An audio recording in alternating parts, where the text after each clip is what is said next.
मैं doctor Savita tank, सहायक आचार्य हिंदी। आज मैं कक्षा बीए पार्ट सेकंड के लिए पेपर सेकंड जो कि निबंध और नाटक है, उसके अंतर्गत हम नाटक का उद्भव और विकास के बारे में जानेंगे। इससे पहली कक्षा में मैं आपको निबंध का अर्थ, निबंध की परिभाषा, निबंध के प्रकार इस बारे में बता चुकी हूँ। आज मैं आपको नाटक का उद्भव और विकास के बारे में समझाऊंगी। मनुष्य एक ऐसा प्राणी है जिसमें सत्य असत्य का विवेक रहता है, इसलिए मनुष्य का संबंध साहित्य से जुड़ा हुआ है। भारतीय मनीषियों ने साहित्य को जीवन का दर्पण माना है, अतः साहित्य ही जीवन का दर्पण है। साहित्य और मनुष्य के बीच परस्पर घनिष्ठ संबंध है। साहित्य की सभी विधाएं, काव्य है, कहानी, उपन्यास, निबंध और इसके साथ नाटक भी जीवन पर आधारित है। प्राय मनुष्य का जीवन नाटक ही है। पूरा विश्व एक रंगमंच है। इस रंगमंच पर किसी न किसी रूप में व्यक्ति को अभिनीत होना ही पड़ता है। हिंदी में जिस विधा को हम नाटक कहते हैं, उसके लिए संस्कृत नाट्य शास्त्र में 2 शब्दों का प्रयोग मिलता है। पहला नाट्य, दूसरा रूपक। इन नामों में रूपक शब्द का प्रचलन अधिक रहा है। नाट्य अभिनय का द्योतक माना गया है, परंतु रूपक शब्द को दृश्य काव्य के नाटक का बोधक माना गया है। संस्कृत नाट्य शास्त्र में रूपक के प्रमुख 10 भेदों में नाटक को प्रथम भेद माना गया है। हिंदी में सभी दृश्यात्मक रचनाओं को प्राय नाटक के नाम से अभिहित किया गया है। नाटक का अर्थ। नाटक शब्द की व्युत्पत्ति पर विचार करें तो नाटक शब्द की व्युत्पत्ति नट धातु से हुई है। रामचंद्र गुणचंद्र नाटक की व्युत्पत्ति नाट धातु से मानते हैं, किंतु संस्कृत के विद्वान ने नाट्य शब्द की व्युत्पत्ति नाट, नट आदि धातु से माना है, परंतु यह मत सर्वस्वीकृत नहीं है। पाणिनि का मत है कि नट और नित ये 2 धातुएं हैं जिनका सामान्य अर्थ है अंगों को फेंकना, फैलाना। कालांतर में ये दोनों शब्द भिन्नार्थी हो गए। नट का अर्थ नृत्य करना, नत का अर्थ नृत्य करना, नट का अभिनय करना।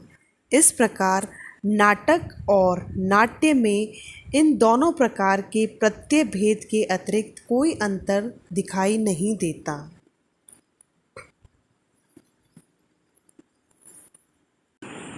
संस्कृत आचार्यों ने नाटक की परिभाषा इस प्रकार दी है। उन्होंने नाटक को दृश्य काव्य माना है।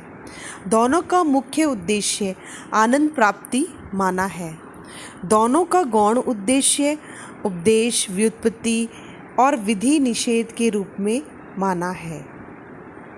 आचार्य सागर नंदी के मतानुसार इसी लोक के सुख दुख से उत्पन्न अवस्था के अभिनय का नाम ही नाटक है। नाटक अभिनव गुप्त के अनुसार नाटक वह दृश्य काव्य है जो प्रत्यक्ष कल्पना एवं अवसाध्य का विषय बनकर सत्य एवं असत्य से समन्वित विलक्षण रूप धारण करके सर्वसाधारण को आनंदोपलब्धि कराता है।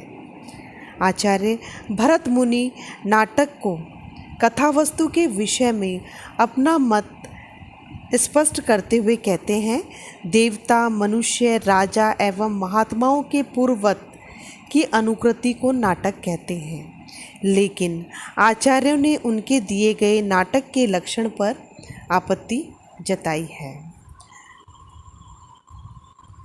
उनमें गुण, दोष, श्रद्धा, मोह, विरक्ति, काम, कर्म, विद्या, अविद्या आदि पदार्थ पात्र बनकर आते हैं। नाटक की संज्ञा किस प्रकार दी जा सकती है? नाटक साहित्य जीवन का एक अंग होने से साहित्य के भीतर सभी विधाओं की उत्पत्ति के अपने अपने इतिहास है। इस प्रकार नाटक की उत्पत्ति के पीछे भी एक इतिहास है। आचार्य भरत के अनुसार नाट्य शास्त्र में पहले ही अध्याय में नाट्योत्पत्ति की कथा दी गई है, जिसके अंतर्गत मुनि के त्रेता युग के आरंभ पर समस्त संसार में ऐसी दुर्व्यवस्थाएं फैल गई थी कि जिससे जन समुदाय काम, क्रोध, लोभ, ईर्ष्या एवं सुख दुख आदि से अभिभूत हो गए।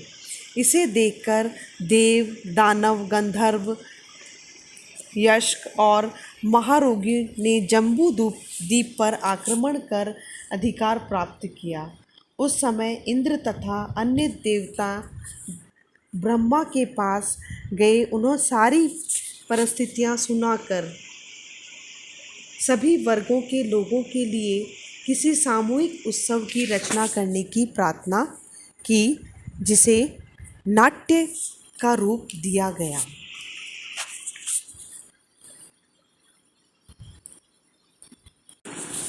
आचार्य गुणकर्म ने नाट्य दर्पण में नाटक का लक्षण में कहा है, जो प्रसिद्ध आद्य अर्थात पौराणिक एवं ऐतिहासिक राजचरित्र का ऐसा वर्णन हो जो धर्म, काम एवं अर्थ का फलदाता हो, जो अंक, कार्य, दशा में समन्वित हो, वह नाटक है।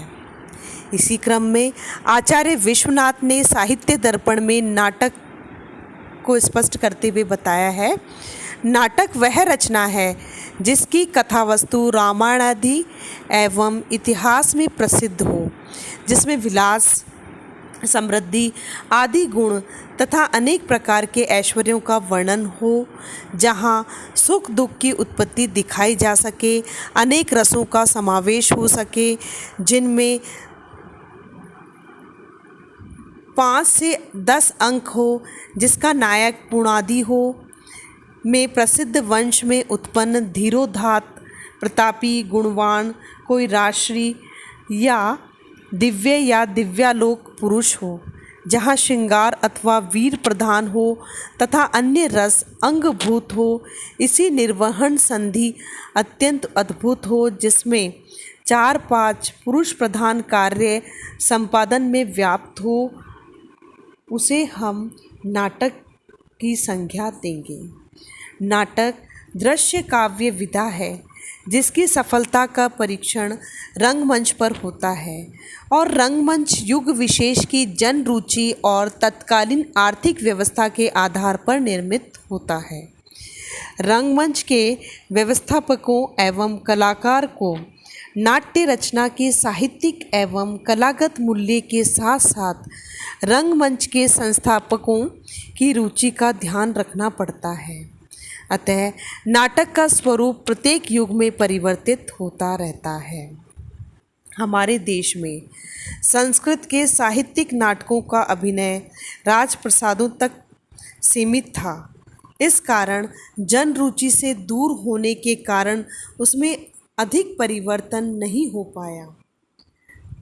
संस्कृत नाटक का जो लक्षण आचार्य भरत मुनि के समय प्रचलित था, वह प्राय आचार्य विश्वनाथ तक वैसा ही रहा। संस्कृत के दो रूपों में विकसित हुआ। एक तो मानव विकास की आदर्श बनाकर चलना, दूसरा समाज के यथार्थ रूप का दर्पण के समान प्रतिबिंबित करता हुआ विकसित हुआ, जिसमें मानवता का उदात्त रूप सामने आया और जिसमें समाज का वास्तविक रूप झलकने लगा। इस प्रकरण नाटक कहलाया। नाटक में किसी महान राजा के उदात्त रूप की कल्पना की जाती है और प्रकरण में सामान्य जनता की वास्तविक स्थिति दिखाई जाती है। इसका एक उदाहरण है कालिदास कृत अभिज्ञान शाकुंतलम है। दूसरा उदाहरण शूद्रक रचित मृच्छकटिक है। इस प्रकार हिंदी साहित्य में नाटक विधा को मूल रूप से संस्कृत अनुकरण पर प्राप्त हुआ, उसमें कुछ पाश्चात्य प्रभाव भी आया। इस तरह हिंदी काव्य शास्त्र में नाटक के स्वरूप तथा नाटकाभिनय आदि रूप में विकास होता गया। आचार्य भरत मुनि के अनुसार नाटक मानव जीवन की लोक वृत्ति का अनुकरण है। मनुष्य के जीवन की सुखात्मक एवं दुखात्मक और काल्पनिक कथा का कलात्मक अनुकरण नाटक में प्रस्तुत किया गया है। यहाँ तक कि नाटक की उत्पत्ति का प्रश्न है, वहाँ साहित्य उसे मनुष्य जीवन के संघर्ष एवं क्रिया विलाप में उसे खोजने का प्रयास करता है। भारतीय नाटकों का इतिहास प्राचीन काल से आज तक व्यवस्थित तौर पर विद्यमान रहा है।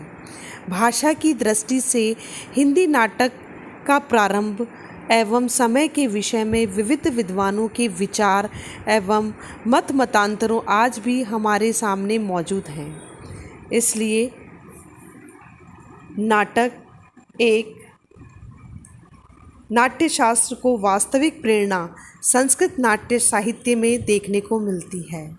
हिंदी के प्रारंभिक नाटकों के अनुवादों के रूप में प्रस्तुत किए हुए हैं। हिंदी नाट्यशास्त्र नाट्य साहित्य को सर्वप्रथम संस्कृत नाटक के पदात्मक संवादों से आकृष्ट किया था। हिंदी नाटक का रूप संस्कृत के नाटकीय काव्य में देखने को मिलता है। इसके अंतर्गत हिंदी बोलियां एवं उसके शब्दों का प्रयोग होता रहा है। ऐसे में निश्चित रूप से भाषाई चेतना की गहराई से प्राचीन हिंदी नाटक आधुनिकों से भिन्न होंगे। इस प्रकार संस्कृत नाट्यकारों ने बड़ा ही प्रौढ़ तथा सुसंस्कृत साहित्य विश्व नाट्य साहित्य के सम्मुख रखा। अपनी कल्पना शक्ति और विलक्षण नाट्य के कारण संस्कृत के नाट्यकार एक परंपरा सी बना रखी है, जैसे अश्वघोष, भास, श्रीहर्ष, विशाखादत्त, राजशेखर, कालिदास, भवभूति, भट्टनारायण, मुरारी, श्री दामोदर मिश्र तथा जयदेव आदि हिंदी के प्रारंभिक नाट्यकारों ने उन्हीं का अनुसरण किया। बच्चों, आज मैं आपको सिर्फ नाटक का स्वरूप और उसकी व्युत्पत्ति के बारे में बताया है और संस्कृत के आचार्यों की कुछ परिभाषा दी है। अगली कक्षा में हम इसी को आगे बढ़ाते हुए बात करेंगे। धन्यवाद बच्चों।